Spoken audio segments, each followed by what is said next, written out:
Chapter 2: The Turbulent Teenage Years. Adolescence arrives not as a gentle transition, but as a torrent, sweeping David into a world of new freedoms, risks, and revelations.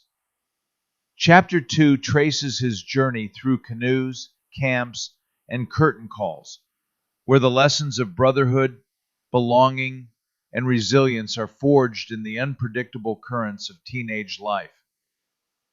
Through triumphs and turbulence, David begins to discover the person he is becoming, shaped by both the shadows and the light of these formative years. The quiet I'd found after nearly dying in the summer of 1981 didn't last. Quiet never did. Not for kids like me, not in that era. Silence was dangerous. It made you think. It made you feel. So by November, the sharp edge of guilt had worn down into a manageable ache, the kind you could muffle if you kept the volume of life loud enough. And I always found ways to keep things loud. The rhythm came back easily, like muscle memory. Weed tucked into my hoodie, booze already in my bloodstream by lunch, orbiting Connie Smith like some desperate moon, searching for the gravitational pull of someone who could make me feel grounded, if only for a moment. Connie didn't ask me to chase her. She just existed with a kind of quiet intensity that pulled troubled boys into her orbit like moths into porch light. I wasn't the first. I wasn't the last. But I was the one most willing to burn. The bus ride to bad decisions. That weekend, Connie, Stevie, Welcome, and I hopped the CDTA buses out to Wynantskill, a region of back roads, wooded cut-throughs, and spread-out neighborhoods where everyone seemed to know everyone else's business. It was the kind of place where boredom made trouble inevitable, and teenagers became explorers of every forbidden thing within reach. We were headed to see her boyfriend Ray, a rough-around-the-edges older guy who lived in a haze of weed smoke and bad decisions. I didn't like him, not because he was with Connie, but because he represented what I was becoming, and seeing your future in someone else's downfall is never comforting. The vodka we carried stood out crystal clear. One more bottle stolen from one more neighbor's stash. At 15, we weren't stealing for thrills anymore. We were stealing because it was automatic, because our generation learned to take what wasn't nailed down and call it survival. Drunk on back roads. By afternoon, Stevie and I were staggering down a rural road in North Greenbush, drunk and buzzing, the landscape tilting slightly with each step.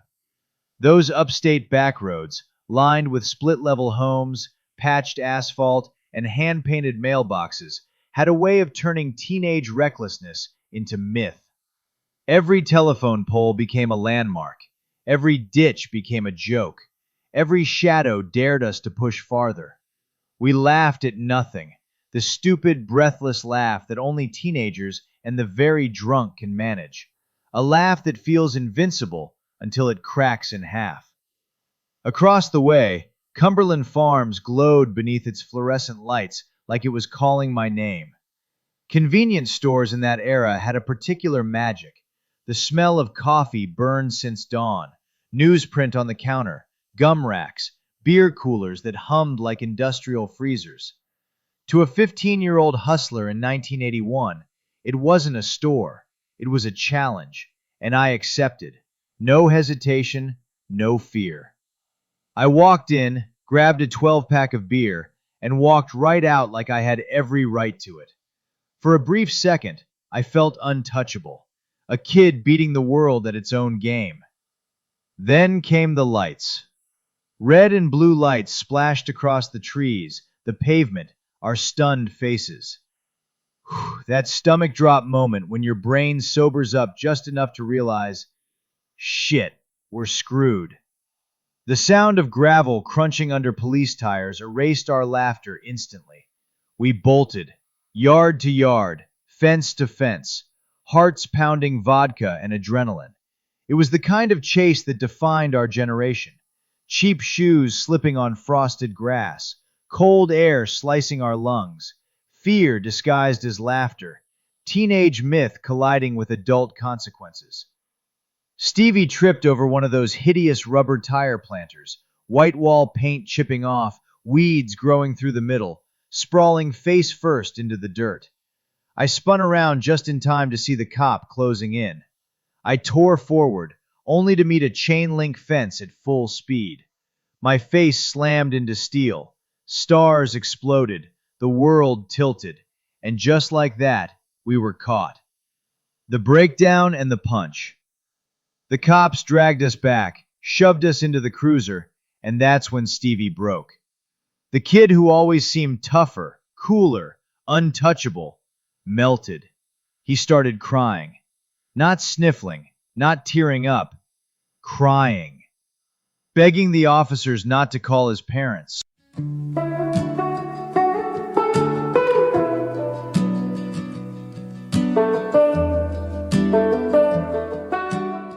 His voice cracked.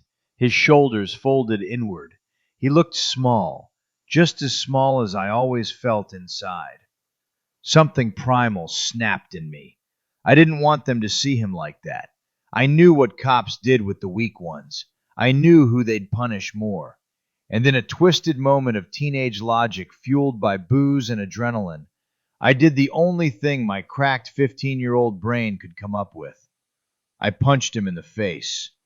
Not to hurt him, to save him, to make the cops think I was the problem, not him, to shift the blame, to take the weight. And it worked.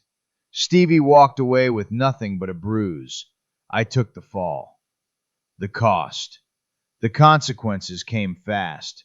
Court dates, probation meetings, fines, angry letters, school discipline, community service, 120 hours scrubbing North Greenbush police cruisers till they shined like chrome tombstones. 120 hours bleaching the linoleum hallways of Wynantskill Elementary. Saturday after Saturday, pushing a mop like I was working off a debt I wasn't sure I owed or understood. Those buildings smelled like pine sol, old books, and institutional disappointment. And through it all, my father sat in the back corners of courtrooms, not yelling, not lecturing, just existing with those heavy, mountain-sized sighs that made the air feel thick. His silence spoke volumes. Fear, exhaustion, disappointment, love, and a helplessness neither of us had the vocabulary to name. The dangerous lesson. Coach wasn't a nickname anymore. It was a brand to teachers, cops, neighbors, bus drivers, to myself. But here's the twisted truth. I felt stronger, not better, not healed, not wiser, just stronger. Like I had taken the blast and walked away. Like consequences were things that happened to other kids. It was a dangerous kind of confidence, the kind that tricks you into believing you can outrun your own shadow, your own reputation, your own destruction. And at 15, I still thought I could.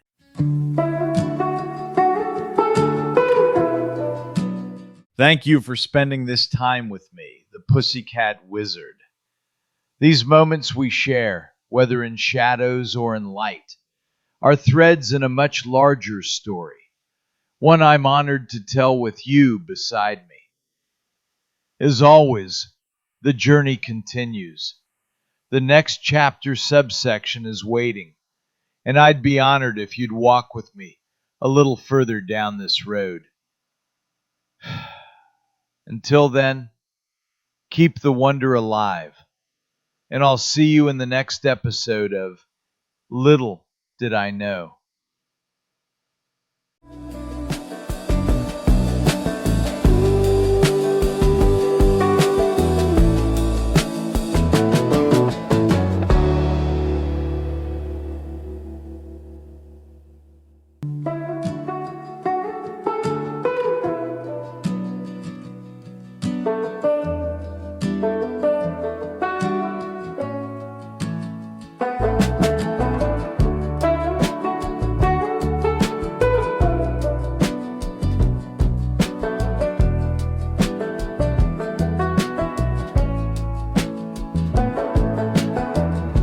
I quiet my mind, a tempest rages. Mother's convictions, the script of ages. Her voice a beacon in the fog of my prose. David, she chides, in secrecy it goes. Beneath my breath a silent plea. Mother, I hear you, but can you hear me? Your savior, your faith you implore, I embrace. Yet within I wrestle with my own grace. Torn between the divine and my truth. A son's love, a personal sleuth. Have you surrendered? You persistently ask. In your version of Jesus, should I bask? Jean, your call for aid. He's different, you say, a label pre-made. In your eyes I see the fear of a son's path, not straight but queer.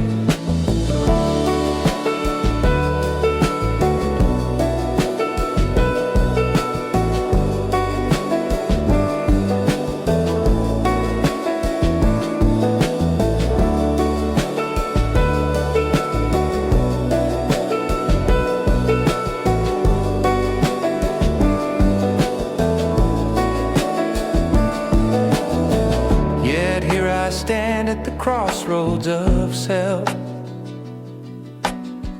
My identity not just a book on the shelf.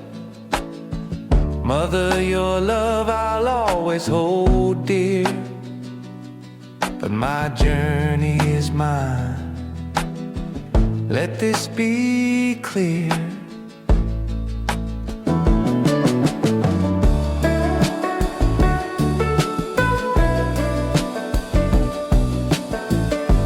Cross paths